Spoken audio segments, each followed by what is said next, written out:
é fato que a Bíblia que a gente lê hoje não é idêntica à original. Depois de passar por diversas adaptações e traduções, será que alguma coisa se perdeu pelo tempo? Será que algo que a gente lê e toma como sagrado hoje não foi só uma invenção de algum tradutor antigo? Fala galera, meu nome é João Pedro Oliveira e o melhor conteúdo relacionado à sua vida com Deus, ao seu dia a dia ou então à Bíblia você encontra aqui nesse canal, João Pedro Oliveira.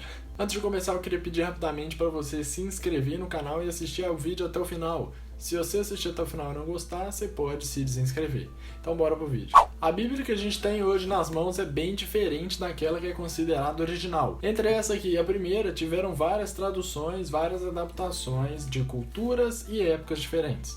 E nesse vídeo eu vou falar exatamente sobre isso, né? A Bíblia e as suas traduções e adaptações. Uma coisa que a gente já nota de diferença é que dependendo da versão da Bíblia, os versículos são diferentes, eles não são idênticos. Parece quando você vai copiar a resposta do seu amigo no para casa e não quer colocar igual, aí você dá uma mudada nas palavras. Às vezes de uma versão para outra varia a ordem das palavras ou então os sinônimos e etc. Além disso, uma coisa que pega também é que o processo de tradução ele pode ser falho.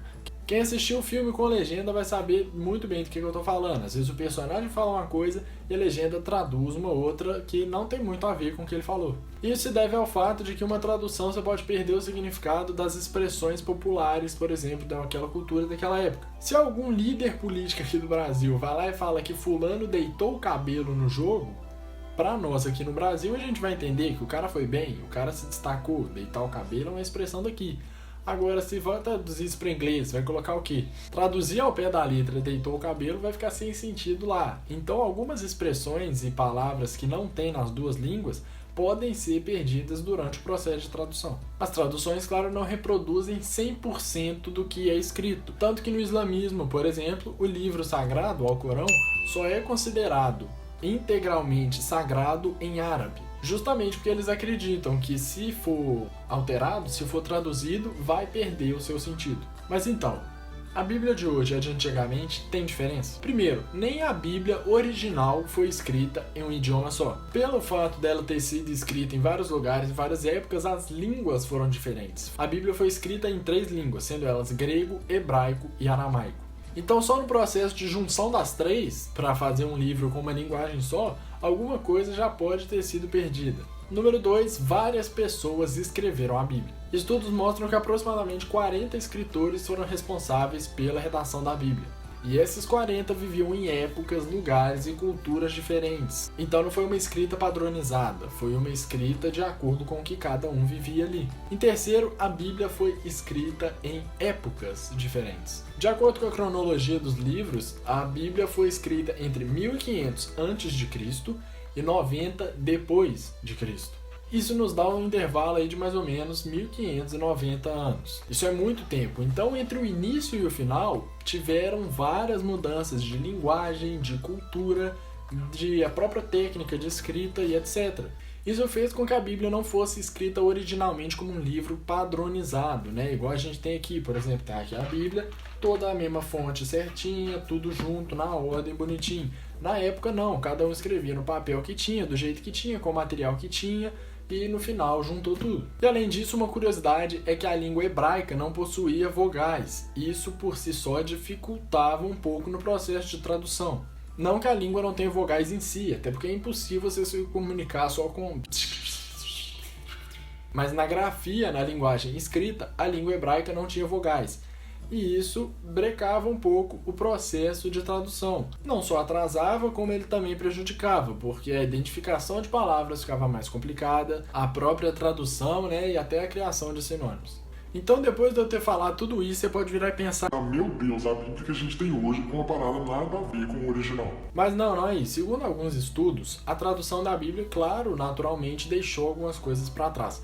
Porém, se manteve o máximo possível fiel àquilo que é considerado original. Se você pegar diferentes versões da Bíblia, você pode ver que os versículos não são idênticos, né? A maneira como está escrito não é idêntica. Porém, a essência é igual, eles dizem, relatam a mesma coisa. Então, sabendo disso, a essência da Bíblia, o que realmente é necessário que a gente saiba, não foi embora. Uma história pode ser contada de várias maneiras diferentes, e isso que eu vou dar um tapa. Uma história pode ser contada de diversas maneiras, e isso que aconteceu com a Bíblia. A Bíblia, as diversas versões e traduções contam a mesma história, porém de uma maneira diferente. Levando isso tudo para um lado mais espiritual, a própria Bíblia diz que tudo pode passar, mas a palavra do Senhor não mudará. Essa até rimou. Então não faria sentido que Deus deixasse a sua própria palavra mudar, né? Porque se tivesse alguma coisa errada, eu acho que Deus não deixaria que isso acontecesse. E não só a questão de Deus deixar ou não, mas né, porque ele falou que a palavra dele não vai mudar, então naturalmente as coisas vão acontecer para que não mude. Então passar a Bíblia por um processo de tradução e de adaptação não é Deus deixando a sua palavra se alterar, é Deus deixando a sua palavra atingir a todos, alcançar a todos. Muita gente tem medo, né, mano, de estar lendo uma coisa que não foi escrita diretamente, assim, né, por homens inspirados por Deus. Tem medo de estar lendo uma Bíblia que foi escrita por pessoas aleatórias. Mas não, mano, tudo que está na Bíblia é sagrado, a escritura é sagrada. A tradução só vai adaptar aquilo ao seu idioma. Claro que algumas expressões podem ser perdidas, mas a essência, aquilo que é essencial, aquilo que é base para você, ainda vai estar lá. Então, galera, o vídeo foi esse, né? Hoje foi um pouco diferente, foi um vídeo mais explicativo, né? Mais um tema menos espiritual, vamos dizer assim.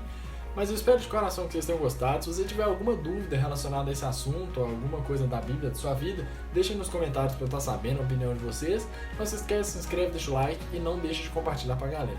Isso aí, valeu, falou e fui!